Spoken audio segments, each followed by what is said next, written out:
서 130페이지입니다. 누가복음 20장 41절에서 21장 4절까지 말씀 저와 여러분들이 교독으로 보도록 하겠습니다. 제가 먼저 읽겠습니다. 예수께서 그들에게 이르시되 사람들이 어찌하여 그리스도를 다윗의 자손이라 하느냐. 시편의 다윗이 친히 말하였으되 주께서 내 주께 이르시되 내가 내 원수를 내 발등상으로 삼을 때까지 내 우편에 앉았으라 하셨도다 하였느니라. 그런즉 다윗이 그리스도를 주라 칭하였으니 어찌 그의 자손이 되겠느냐 하시니라. 모든 백성이 들을 때에 예수께서 그 제자들에게 이르시되 긴 옷을 입고 다니는 것을 원하며 시장에서 문안 받는 것과 회당의 높은 자리와 잔치의 윗자리를 좋아하는 서기관들을 삼가라. 그들은 가부의 가산을 삼키며 외식으로 길게 기도하니 그들이 더 엄중한 심판을 받으리라 하시니라. 부자들이 헌금함에 헌금 넣는 것을 보시고 또 어떤 가난한 가부가 두렙도 넣는 것을 보시고 이르시되 내가 참으로 너에게 말하노니 이 가난한 가부가 다른 모든 사람보다 많이 넣었도다. 누가복음 21장 4절 같이 읽겠습니다. 저들은 그 풍족한 중에서 헌금을 넣었거니와 이 가부는 그 가난한 중에서 자기가 가지고 있는 생활비 전부를 넣었느니라 하시니라. 아멘. 예수님께서 이 땅에 오셔서 많은 사람들을 만나시고 때로는 그들에게 복음을 또 영생을 줄 수 있는 또 귀한 말씀을 전해 주십니다. 또 다른 곳에서는 예수님을 때로는 어렵게 하고 또 힘들게 하는 사람들 앞에서 예수님께서 그들의 깨달음을 주기 위해서 때로는 논쟁도 하시고 또 그들과 충분한 대화를 통해서 그들이 갖고 있었던 작은 아집들 또 잘못된 신앙의 가치관들을 하나하나 새롭게 부어주심을 우리가 보게 됩니다. 오늘 누가복음 20장 말씀을 보게 되면 예수님께서 41절에 보면 그들에게 이르시되 이렇게 얘기해요. 그들은 누구를 말합니까? 한마디로 이제 종교 지도자들을 말해요. 뭐 앞선 말씀을 읽어보면 때로는 바리새인들, 또 서기관들, 또 예수님에 대한 어떤 의아한 생각들을 갖고 있었던 사람들을 향해서 예수님께서 오늘 41절에서 44절까지는 그리스도에 대한 어떤 논쟁을 통해서 예수님은 과연 누구이신가 그들에게 말씀을 해주십니다. 또 45절부터 47절까지는 이제 서기관들이 보통 갖고 있었던 외식에 대한 그 모습을 지적하면서 우리가 가져야 될 신앙의 모습은 무엇인지, 그리고 또 21장 1절에서 또 4절까지 말씀은 헌금에 대해서 과부의 헌금, 또 부자들이 마음에 갖고 있는 이제 헌금에 대한 부분, 그러니까 두 가지를 비교하면서 예수님께서 또 하나님께서 가장 기뻐하시는 이 헌금의 모습은 무엇인지를 하나하나 말씀해 주고 있습니다. 먼저 누가복음 20장 41절에서 44절까지 말씀을 보게 되면 41절에 예수님께서 그들에게 이렇게 얘기하시죠. 사람들이 어찌하여 그리스도를 다윗의 자손이라 하느냐라는 거예요. 우리가 이 예수님의 말씀을 얼핏 들으면 마치 그리스도가 다윗의 자손이 아니지 않냐라고 이렇게 들릴 수도 있어요. 그런데 성경을 보게 되면 어떻습니까? 이 그리스도는 메시아의 이제 그 또 다른 표현인데, 예수님은 또 그리스도는 다윗의 자손이겠습니까? 아니겠습니까? 그리스도는 다윗의 자손이죠. 그러니까 성경을 보면 구약에 끊임없이 뭐라고 말씀하십니까? 예수님이 다윗의 자손에서 태어난다라고 얘기해요. 그러니까 하나님의 말씀이었고 그 약속이었고 이후에는 그 약속이 성취되는 일들이 나타나는데, 그런데 예수님께서 오늘 41절에 보면 사람들이 어찌하여 그리스도를 다윗의 자손이라고 그렇게 말하느냐, 마치 아닌 것처럼 예수님께서 그들을 향해서 말씀해 주고 있다는 거예요. 그러면서 이제 41절부터 44절까지 말씀을 보면 시편의 44절 볼까요? 그런즉 다윗이 그리스도를 주라 칭하였으니라고 이렇게 얘기하죠. 그러니까 다윗도 예수님을 이제 그리스도라 이렇게 칭하게 돼요.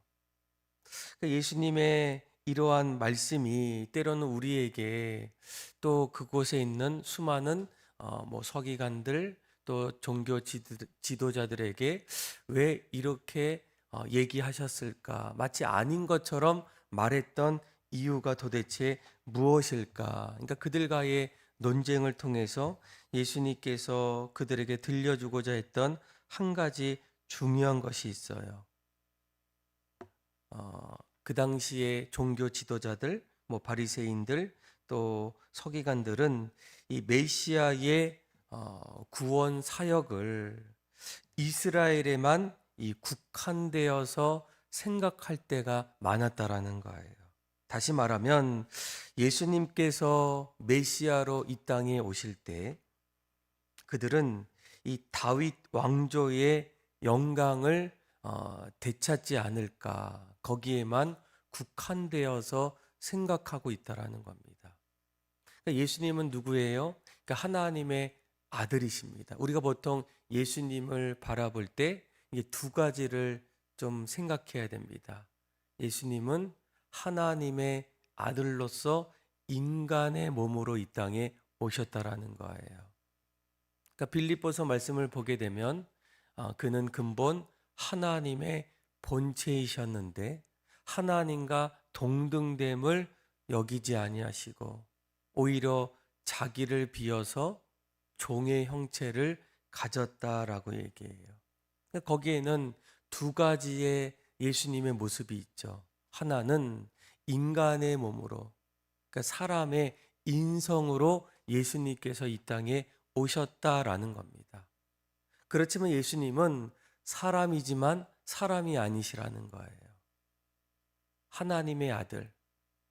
그는 근본 하나님의 본체이십니다. 거기에는 하나님의 신성이 담겨 있어요.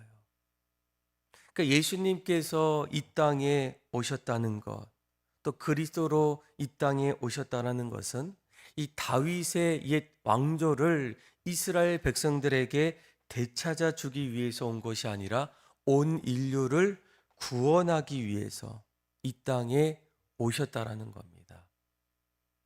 그러니까 이스라엘 백성들이 예수님을 바라보고 또 메시아를 바라볼 때 이 땅에 이스라엘의 재건설, 뭐 다윗 왕조의 어떤 그 땅, 그 시대의 영광을 되찾는 그런 작은 일로만 여겼지만 예수님의 오심은 이스라엘의 구원뿐만 아니라 온 인류를 위해서 이 땅에 오셨다라는 거예요. 그것을 이제 바리새인들 또 종교 지도자들에게 함께 말씀을 나눔을 통해서 그들의 생각을 깨우쳐 주시고 또 그들의 마음을 다시금 새롭게 세워주시는 일들을 예수님께서 그들과 함께 말씀해 주십니다. 또 45절부터 47절까지 말씀을 보게 되면 또 한 가지 말씀을 해 주시는데 이제 서기관과의 외식을 얘기합니다. 보통 예수님께서 또 인간의 모습을 보면 우리가 보통 세 가지의 어떤 유혹들이 있어요. 육신의 안목, 또 이생의 자랑, 그 다음에 또 뭐가 있나요? 안목의 정욕, 이생의 자랑, 육신의 정욕입니다. 아마 우리는 평생 살아가면서 이러한 욕심의 유혹 속에 늘 넘어질 때가 많이 있어요. 그러니까 서기관들도 여러분 마찬가지입니다. 가장 올바르고 가장 하나님 앞에서 늘 겸손하게 그렇게 살아갈 줄 알았는데 오늘 서기관들의 어떤 외식들 보여주는 그런 모습들을 예수님께서 말씀해 주고 있습니다. 46절에 보니까 45절 46절 한번 읽어볼까요? 시작. 모든 백성이 들을 때에 예수께서 그 제자들에게 이르시되 긴 옷을 입고 다니는 것을 원하며 시장에서 문안 받는 것과 회당의 높은 자리와 잔치의 윗자리를 좋아하는 서기관들을 삼가라. 아멘. 그러니까 예수님께서 제자들에게 서기관들을 삼가라라고 얘기해요. 그들의 무엇을 가지고 얘기하십니까? 긴 옷을 입고 다니는 것을 원한다라고 얘기해요. 그러니까 여기에서 이 긴 옷은 우리가 보통 이제 입는 옷을 이야기할 때 사람들이 눈으로 가장 먼저 바라볼 수 있는 그런 모습입니다. 그 당시에 이제 서기관들이 입었던 옷은 오늘 본문에 보니까 긴 옷을 입었다라고 이렇게 얘기해요. 그러니까 특별한 예복이 될 수 있고 또 오늘날 보면 보통 이제 긴 옷, 남자들이 보통 긴 옷은 뭐 외투라고 얘기할 수 있지만 우리가 이제 공부하는 사람들 보면 이제 어떤 가운들을 좀 많이 입죠. 박사 가운을 입고 또 석사 가운을 입을 때 아마 그 가운의 모습 속에는 이제 존경이라는 근데 그런 의미들이 그 안에 담겨 있어요. 그러니까 어떻게 하면 내가 그것을 입을 수 있을까? 사람들로부터 이제 존경을 받을 수 있는 그런 모습들을 예수님께서 서기관들이 긴 옷을 입고 다니는 것을 바라고 있다라는 거예요. 사람들에게 많은 존경을 바라면서 살고 싶은 그런 안목의 정욕들이 있고 또 뭐가 있습니까? 시장에서 문안 받는 것과 회당의 높은 자리와 잔치의 윗자리를 좋아한다라는 거예요. 그러니까 그 자리에 앉게 되면 뭔가 누릴 수 있는 그런 권력들, 뭐 명예들, 뭐 이런 것들을 이제 서기관들이 또 원한다라는 거예요. 그리고 또 한 가지는 47절에 그들은 과부의 가산을 삼키며 외식으로 길게 기도한다라고 이렇게 얘기하죠. 이제 과부의 가산. 아마 그 당시에 가장 어려운 사람들 가운데 한 사람이 누구입니까? 과부였죠. 가장 가난한 사람은 나그네와 고아와 그리고 과부였어요. 그런데 그들의 가상까지도 할 수만 있다면 이렇게 빼앗는 그러니까 육신의 정욕을 위해서라면 누구라도 내가 그 일을 감당하는 그 모습들이 누구에게 나타납니까? 서기관들에게 나타난다는 거예요. 뭐 요한일서에 보게 되면 육신의 정욕과 안목의 정욕과 이생의 자랑 이 모든 것들이 삶의 자리에서 누구에게든 나타날 수가 있다라는 거예요. 이것을 어떻게 하라고요? 할 수만 있다면 벗어나고 제거하고 내려놓기를 예수님께서 원하십니다. 아마 이런 모습들은 그 당시에 서기관들에게만 나타난 것이 아니라 오늘날 우리의 삶의 자리에서도 충분히 나타날 수 있어요. 보여지는 정욕들, 안목의 정욕, 또 나의 어떤 육체를 채워나가는 정욕들, 또 세상에서 누릴 수 있는 권력, 이생의 자랑들. 아마 창세기에 아담과 하와를 통해서도 뱀이 무엇을 합니까? 이 선악과를 통해서 너도 하나님처럼 될 수 있을 거야. 보암직도 하고 먹음직도 하고 탐스럽게 보이는 그 일들이 삶의 자리에서 계속적으로 나타날 수 있다는 거야. 이것을 삼가라, 조심하라. 왜이겠습니까? 그것이 우리의 삶의 중심이 될 수 있어요. 하나님보다 더 가까이 할 수 있고 또 하나님보다 내 삶의 중심으로 더 여길 때 우리의 신앙은 깨질 수밖에 없고 흔들릴 수밖에 없다라는 겁니다. 그리고 21장 1절에서 또 4절까지 말씀을 보게 되면 이제 헌금에 관한 이야기를 또 들려주십니다. 우리 한번 21장 1절에서 우리 4절의 말씀 같이 한번 읽어보겠습니다. 시작. 예수께서 눈을 들어 부자들이 헌금함에 헌금 넣는 것을 보시고 또 어떤 가분한 가부가 두렙돈 넣는 것을 보시고 이르시되 내가 참으로 너희에게 말하노니 이 가난한 가부가 다른 모든 사람보다 많이 넣었도다. 저들은 그 풍족한 중에서 헌금을 넣었거니와 이 가부는 그 가난한 중에서 자기가 가지고 있는 생활비 전부를 넣었느니라 하시니라. 아멘. 21장 1절에서 4절까지 말씀을 보게 되면 예수님께서 두 사람, 부자와 그리고 가난한 사람이 하나님 앞에 헌금을 드리는 그 모습을 보시면서 이제 헌금에 관한 이야기를 말씀해 주고 있어요. 그런데 오늘 말씀을 보게 되면 이 헌금에 대한 기준이 서로 다른 것을 보게 됩니다. 그러니까 부자가 이제 헌금을 드렸을 때 사람들은 보통 어떻습니까? 드린 사람의 기준으로 내가 얼마를 드렸느냐라고 이렇게 생각할 때가 많아요. 야, 저 사람 저렇게 많이 헌금했구나. 참 대단하다. 누구의 기준으로 얘기합니까? 그러니까 드린 사람의 기준으로. 보통 우리가 이런 마음을 가질 때가 얼마나 많이 있겠습니까?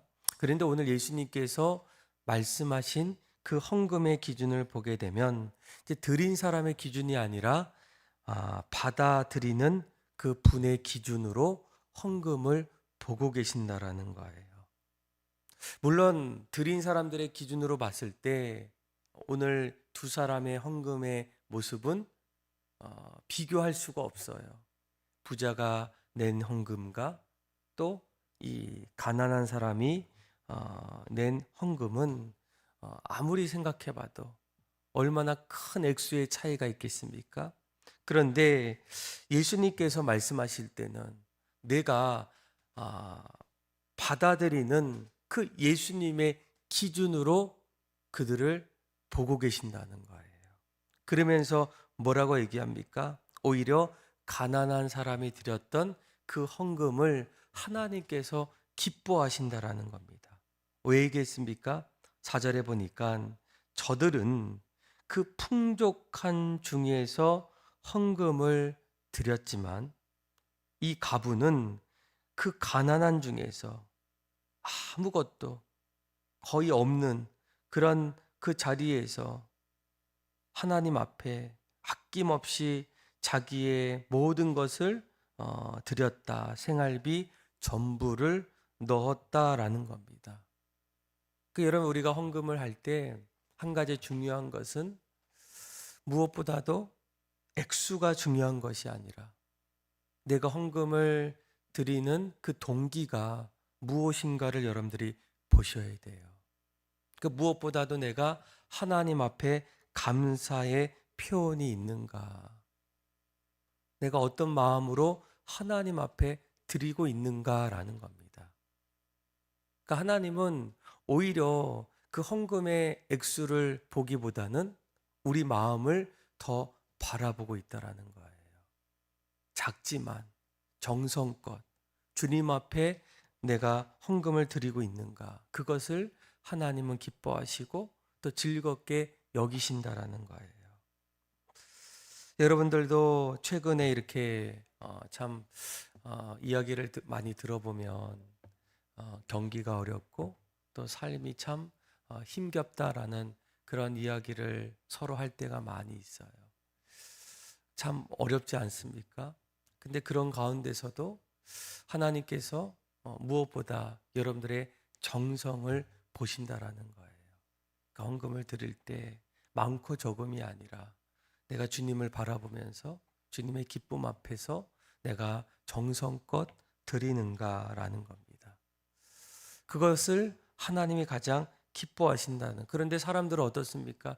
누가 많이 냈대, 누가 이번에 이렇게 했대. 그러니까 사람의 기준으로 드리는 사람이 어떤 액수로 얘기할 때가 참으로 많이 있어요. 우리가 신앙생활 하다 보면 오늘 예수님께서 사람들에게 하나하나 이야기하시면서 우리의 신앙을 점점 잘못된 신앙들, 좀 삐뚤었던 신앙들, 깨졌던 그런 신앙들을 하나하나 언급하면서 다시금 우리의 신앙이 하나님 앞에서 올바른 신앙으로 세워나가기를 원하신다는 거예요.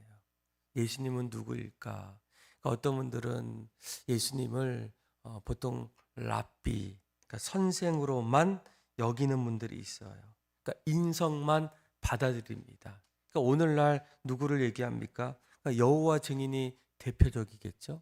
예수님의 어떤 사람됨만, 가장 좋은 어떤 인성만을 바라보는 분들이 있고, 또 어떤 분들은 예수님의 신성, 그렇죠? 오늘날 보면 뭐 영지주의자나 뭐 가연선을 얘기했던 그런 부류들을 이야기합니다.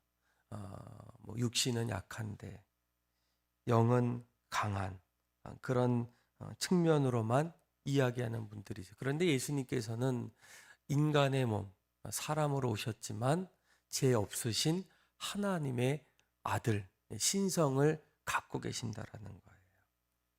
그리고 또 한 가지 무엇입니까?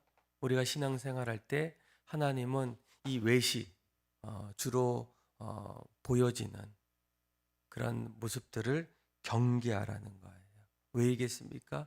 우리가 육신의 정욕, 안목의 정욕, 이생의 자랑들을 넘어서지 않으면 우리도 서기관들처럼 늘 보여지거나 사람들을 의식하거나 그 안에서 하나님보다 더 중요하게 여기는 일들이 점점 나타날 수 있다라는 거예요.